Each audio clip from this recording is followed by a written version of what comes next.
Welcome to Gracefully Greying. I am your host, attorney Henry Gornbein.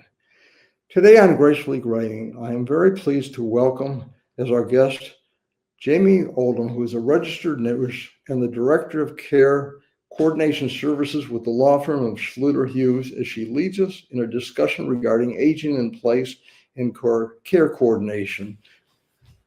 Jamie, welcome. Thank you so much for having me, Henry. It's a pleasure. First of all, why don't you tell our viewers a little bit about your background and who you are? And, you're kind of unique. I mean, I've never dealt with a law firm where there was an RN as part of the team. So this is unique. Well, thanks. So I've been a registered nurse for over 20 years, and I spent a lot of time actually in the beginning stages of life in OB and women's health care. And I've been in the hospital setting, in the doctor's office setting, and I've always really enjoyed community health, honestly, and keeping people out of the hospital. So it works very well now that I'm on the geriatric side of nursing. And yeah, like you mentioned, I work for a law firm, which is a little ironic. It's not typically where you see nurses, but it's been a really exciting way to pair geriatric care and the legal side. So as a care manager, our goal is to support the patient advocate in their role by advocating for the senior and what the senior's desires are, and focusing on quality of life and focusing on health and wellness outside of the hospital. But then if there are hospitalizations, if there are changes in health and decline, families don't feel so isolated, and they can kind of tag me in per se to help with the care of their senior. That's amazing. I think it's unique, and I think it's very creative. Let's talk about housing and homes. I mean, a lot of people want to age in place. And what steps can you take to retrofit your home for aging in place?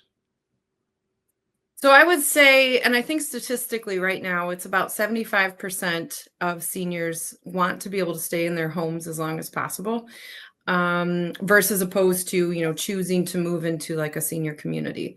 So it seems like that should just be easy, right? Like, you've lived here for 30 years, you know everything about this home. But if you think about, obviously, there's a lot of upkeep and work around the home. So being able to outsource those things. But then when we think about inside the house and the safety of the senior living there, as a nurse, safety is always kind of the first thing on my mind.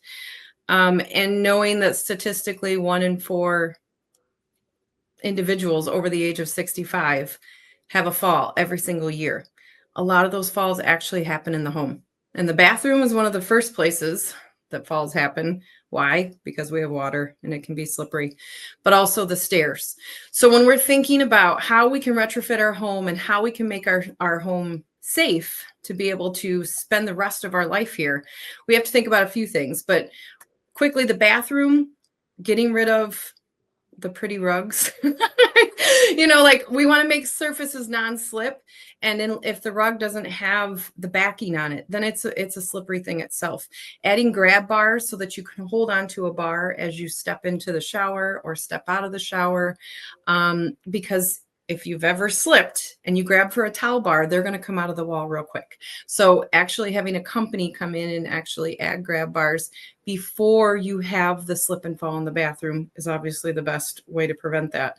When we think about stairs, whether they're into the garage or into the basement, again, those grab bars that are along your stairs need to be secured to the wall. If they're wobbly, we want to get them fixed. Don't store things on the stairs. So looking at all your pathways and trying to clean up your pathways, free the spaces for larger openings, into doorways or up and down stairs. Adding things like a chairlift. If mobility is difficult at all, adding a chairlift to a stairwell. Even if you don't need to sit on that on that chairlift to go up and down the stairs, you could set your laundry basket on that stairlift to go up and down the stairs. So again, doing proactive things before there's a fall is obviously going to give us the best quality of life and the ability to stay in our home. The other thing too is just as you're navigating around your home, when we're thinking about pathways, think about if I had my knee replaced or my hip replaced, could I fit a wheelchair through this doorway or down this hallway or around where the dog food is and the dog bowls and, stuff that's through the home? We want to make sure we have large enough pathways to be able to navigate if our health throws us a curveball. What about, I'm thinking also, shouldn't there be grab bars near the toilet and also in the shower area or bathtub area as well? Yes. So it's really nice to have a company that does nothing but grab bars come out. Like here in Michigan, Disability Made Easy is a great one.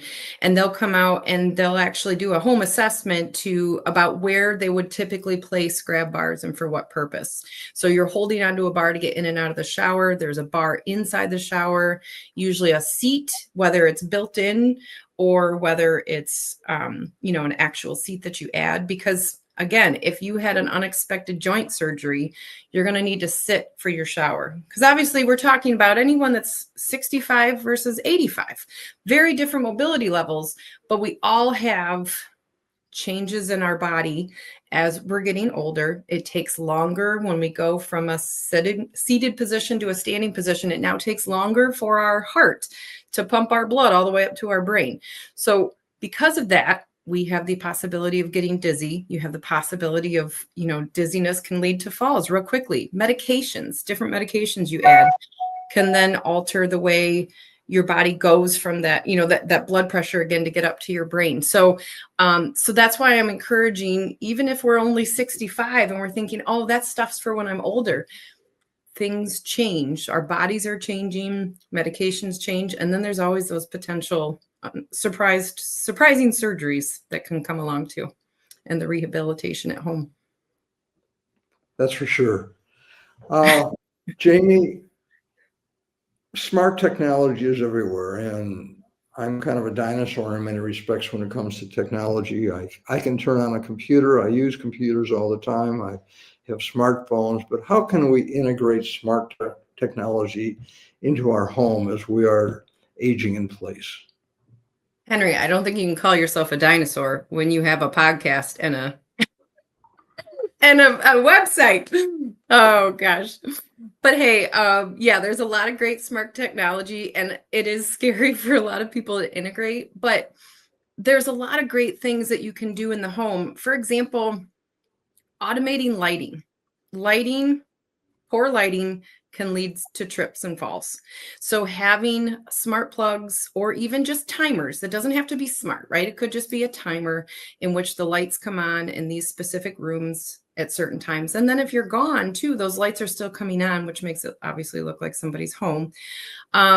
Same thing with locks on your doors. And I actually love this one because you know how you always get in bed and then you're thinking, oh, did I lock the front door? And then you have to get out of bed and go back around and do the circle.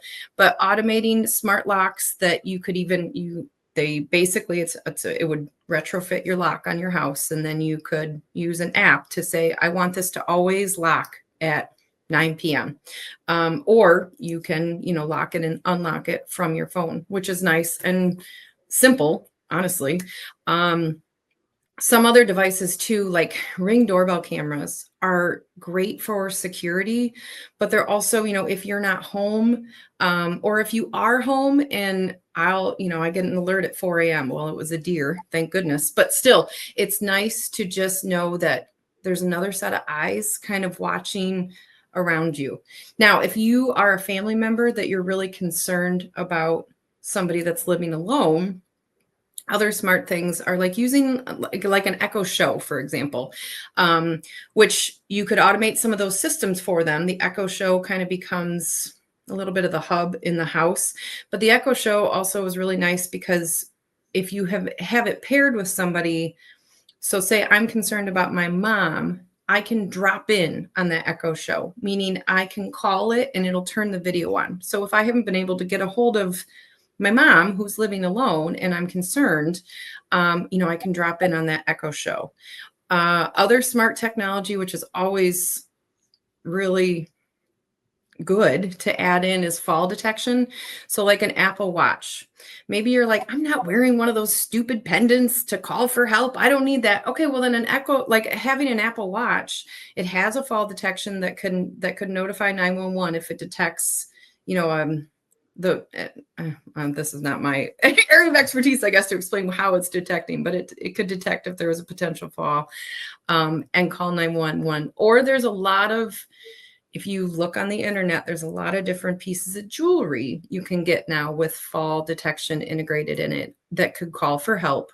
That is not what people think of as this big dumb pendant around their neck. It doesn't have to be like that. It could be a watch or a bracelet or, a piece of jewelry instead. Jamie, what about alarm systems for the home? I mean, don't they have, I think alarm companies, don't they have medical monitoring features as well now? I'm just curious. Yeah, some of them do. You know what I think I just saw the other day is Ring, which has always just been the cameras, now actually has a full system, alert system as well. And if you have those little smart boxes in the home, like the Echo Show, you could yell to it, to call 911 or call for help if you had fallen. Nobody ever wants to be the person that has fallen down the stairs and probably has a hip fracture now at the bottom of those stairs and can't get help because they can't get up the stairs. So, whether it's a voice activated system in your home that is with a home alarm system, or, the Ring cameras, or having an Amazon Alexa or something in the house that you can yell to be able to, even if it says, call my son, whatever, however you can call out. And again, nobody wants to think about these things. I hope none of you fall down the stairs and are stuck at the bottom of the stairs. But the reality is sometimes crazy things like that happen, and you don't want to wait for a neighbor to break down your door to come find you.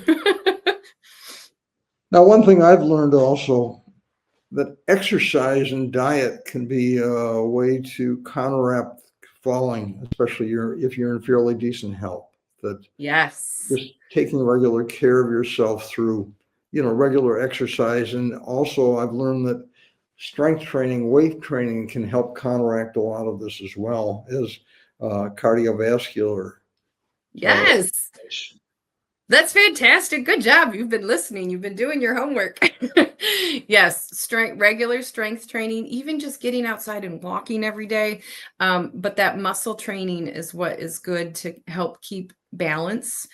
So whether you go to, a class at the gym, or you're doing exercises at home, little things, even just like rocking up onto your toes and then up onto your heels and onto your toes. They're just little balance training things, and that you can do to keep your body limber, to be able to prevent the falls. Yeah, absolutely. The other thing too with exercise, while we're on that little topic, getting your heart rate up so that you're sweating. Because when your heart rate goes up, that sends a burst of blood flow up to the brain. That is one of the best things we can do for dementia, actually, and for dementia prevention, is getting more blood flow up to the brain. So get that heart rate up when you're doing your exercises. Good advice, Jamie. Now, next, how do you build your professional family? So I love the term professional family because not everybody has a blood family, right? Some people never had children, or maybe they've outlived all their family members. And so they are aging solo. Or maybe you have children, or you have family members, but the relationships aren't what you would really want them to be before you name one of those people in your documents. So everybody needs to have two very, very, very important documents. One is a power of attorney, and this person is who makes makes financial decisions for you if you are unable to make financial decisions. The other one is a healthcare power of attorney, or what I like to refer to as the patient advocate. And that person is going to make medical decisions for you if you cannot. So let's say you were in a car accident and you get to the hospital and you're unconscious. You can't consent to surgery, but the next person for you, your patient advocate, is who needs to be able to say yes or no to that surgery for you. So those two people in your life are very, very important. So if you don't have, let's say you don't have a daughter that you are able to name in those roles, or maybe you do have a daughter, but she's not going to be capable of making those decisions for you, those medical decisions for you. There you can actually hire a professional family. So a professional family is, again, we need to name somebody as power of attorney. We need to name someone as patient advocate. Sometimes people name their attorney or their financial advisor, or sometimes they name a friend. There's a handful of people that you can name in those documents. But if you are somebody that maybe has very complicated family dynamics and a blended family, it might make more sense to name a professional trustee or power of attorney for those financial decisions. So again, a professional family is always an option. Whether you name your brother as your patient advocate or whether you name an attorney as your patient advocate, it's nice when that person knows that they're named in your documents, but they don't have to do it alone. They could actually hire someone like me, who is a care manager, to come in and walk alongside of them. So that's my role, is supporting that patient advocate as they have to make these tough decisions. It's not always a simple decision like, oh my gosh, they were in a car accident. Do I consent to a surgery on their ankle or not? When we see cognitive impairment, when we see dementia, Parkinson's, these are diseases that individuals live with for many years. And a lot of times in those years, they're not able to make decisions for themselves. And that patient advocate has to be making those decisions. So having someone on your team, like a professional family member, having a care manager coming alongside. So if I've named a professional such as my attorney to be my healthcare patient advocate because I don't have anybody else to name, they need to be able to know a lot of information about me. They need to know what my drug allergies are. They need to know what my end of life wishes are and what my beliefs are surrounding artificial nutrition and ventilation. If my heart stops, do I want CPR? So there's a lot of pressure on the patient advocate. There's a lot for them to know. So if you've named a professional, it's great to have a care manager walking right alongside them, because that's my role, is to become your walking, talking medical record, to be able to, answer in the emergency room whether or not you have metal in your body and you can go in for an MRI, for example. Amy, how does one stay connected with support systems? So none of us were put on this earth to do life alone. And so support systems are very important for aging because they keep our mind active. Okay, so your support system could come in a variety of ways. It could be your family. It could be, when your children and grandchildren come over. It could be your local senior center. It could be that group of individuals that you meet with regularly to play cards, or a neighborhood group that gets together and walks or plays pickleball. So all these different versions of support are very important because they help us feel connected to the world. But more importantly, they're stimulating our brain and keeping that blood flow to the brain, right? These are really important ways to starve off dementia and staying connected with our support systems. So we have a social support, but then we also need, a bit of a medical support too, as far as somebody that knows our information, somebody that knows that, I had a doctor's appointment last week, and there was a lot of discussions, or I've had a lot of changes in health. So these doctor's appointments that I'm going to are really important. Somebody that knows when you're supposed to be home and not supposed to be home, so they can kind of keep an eye on things for you. Or, the other, I always think too, that one of the really, a lot of us have like this neighbor that really knows our routines. And then they notice when somebody new is coming around a lot. Nobody wants to be a victim of fraud, a victim of a bad actor coming into our life and preying on us because we are elderly. So again, having support systems, we're all watching out for each other. It's so important to have a circle, a support circle, somebody that has your back and really kind of knows what your routines are. And, when things might not be safe, when you might not be safe. You're raising some really excellent points. I mean, I think one of the major issues, especially for people who are aging, especially if they're aging in place, is the fact that often there's depression, there's loneliness, and people lose connections because people are dying off or people are getting suffering from illnesses. And so staying connected through all the ways you've mentioned are really critical, and those are really important points that you're raising. Jamie, how important is it to organize documents? So those two really important documents that I mentioned earlier, that power of attorney and that healthcare patient advocate. Let's talk about those first. So that's on the legal side of the house. But those are really important, that the person that you named in those documents is aware that they are named and has a copy of those documents. So if I'm in a car accident and I have a broken ankle and I get to the hospital, and I know I'm probably not unconscious from a broken ankle, but if I can't make my decision to be able to go into surgery to have my ankle repaired, my patient advocate needs to make that decision. How does the hospital know that person is your patient advocate? They need to have the document. So if I sit down and do great planning with my estate plan attorney like I was supposed to, and I made these documents, but then I never distributed those documents, it's really hard for that person to be able to go prove to the hospital that they're your patient advocate and that they know that you would want the surgery done. Okay, so a lot of people make their documents, they put them in a binder. So who knows where that binder is? Somebody needs to know where that binder is located in your home and distribute copies of that power of attorney and patient advocate. Because then let's say you end up after a car accident, you have a big surgery, and now we're in a rehab facility and we're not going to be home for 6 to 8 weeks.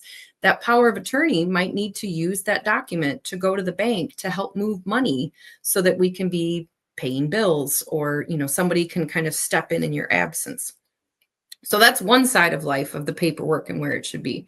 The other piece too, and I know this can kind of sometimes get a little bit overwhelming, but as far as your medical information, somebody needs to know your medical information. That patient advocate needs to know your medical information. So I like to encourage people to kind of build an emergency binder. And this is what I do for all my clients, is I build them emergency information. So it has their basic health information. Sometimes you may see different fire departments will have what's called a file of life. That's a magnet for the fridge. And in that magnet, you can pull out a list of your important contacts. So who's named as your patient advocate, a list of drug allergies. If you're diabetic, because if the EMS shows up in your home and you're unconscious on the floor, it would be really important for them to know right away whether or not you're diabetic. And that could be why you're unresponsive, versus if you have a pacemaker.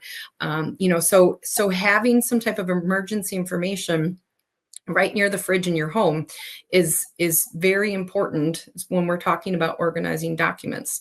Another piece that goes alongside of that is whether or not you want resuscitation.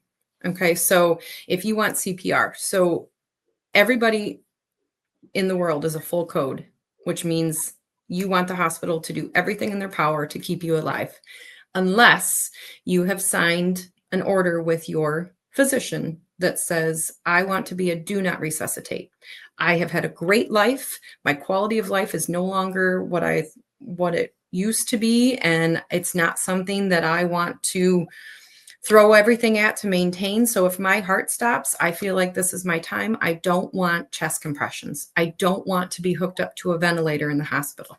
If that is something that is that's a personal decision. And if that is something that the individual is feeling, like I said, they discuss it with their primary care doctor. They sign an order. That order should hang on your fridge or somewhere in your home, because when EMS comes into your home, if you're unresponsive, they by law are going to try to resuscitate you. They're going to do CPR. So if an individual did not want CPR, they do not want to be revived, that order needs to be hung, that it needs to be communicated to EMS. There also is like bracelets and stuff you can order online, like a do not resuscitate bracelet that you can't order unless you actually submit to the website a copy of your do not resuscitate order.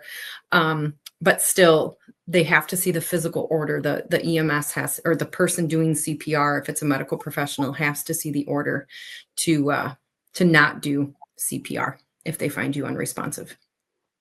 Jamie, when should one take these steps for comfort and security? Now.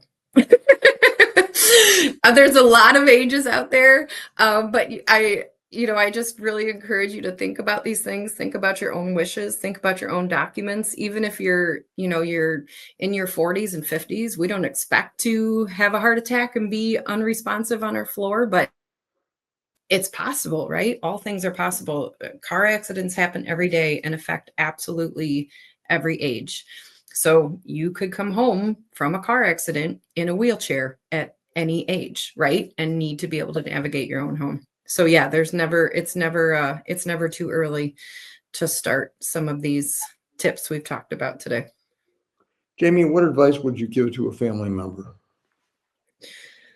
So sometimes as adult children, we get overprotective.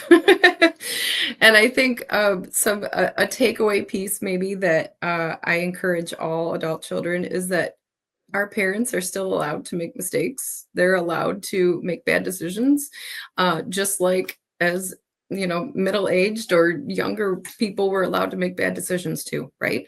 So sometimes as a care manager, we'll get a lot of phone calls from concerned adult children about their parents. And if they are a capacitated individual, they don't have cognitive issues that has led to incapacity. Sometimes just telling family members, like they're allowed to make those bad decisions. But we can also always encourage and help. I always kind of think about 3 different pieces of safety when it comes to aging. One is fall safety, and we talked about that already. Another one is med safety. So that's a really easy way to step in as an adult child to help support your parents, is helping them organize a medication box and just understanding what medications they're on and how to appropriately take them, right? And maybe that means the adult child comes on a weekly or monthly basis to help organize the medications, or changes the medications to a delivery system where they come packaged. The last piece of safety is financial safety, and we kind of talked earlier about some bad actors. So again, sometimes that power of attorney steps in and takes over bill pay, maybe earlier than was expected, but that's a great way to also help somebody age in place and just in general keep our seniors safe. Jamie, we're out of time. This was wonderful. You've raised some wonderful points and a lot of wonderful advice for seniors as well as children and other family members. Jamie Oldham and Schluter Hughes, I want to thank you so much for being our guest on Gracefully Greying. I want to thank our viewers and, of course, our sponsors for making Gracefully Greying possible, and, of course, Bloomfield Cable Vision. Thank you so much.